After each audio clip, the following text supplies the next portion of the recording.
तर आज आपण बनवतोय इन्स्टंट असा हा फ्लफी ढोकळा.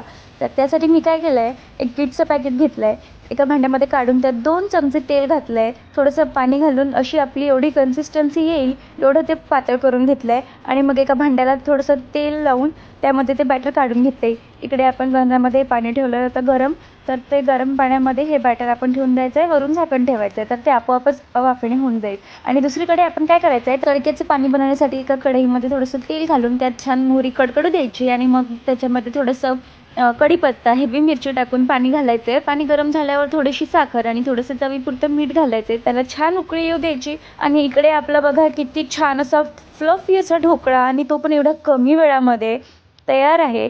तर तुम्हाला हव्या त्या आकारामध्ये छान त्याचे काप करून घ्या. बघा किती लवकर आणि किती कमी वेळात हा ढोकळा बनून तयार होतो. आणि नाश्त्याच्या वेळी सकाळी सगळ्यांनाच घाई असते, त्यावेळी हा ढोकळा तुमच्या खूप कामाचा आहे. एवढं छान स्पंज आलाय की आपलं जे तडक्याचं पाणी आहे ते छान आतपर्यंत सगळीकडून छान असं ॲब्झॉर्ब होऊन जाईल. सॉफ्ट असा आपला ढोकळा झालेला आहे आणि त्यावर मी वरून थोडंसं शेव टाकलं आणि कच्च्या कोथिंबिरीची चव, आ हा हा.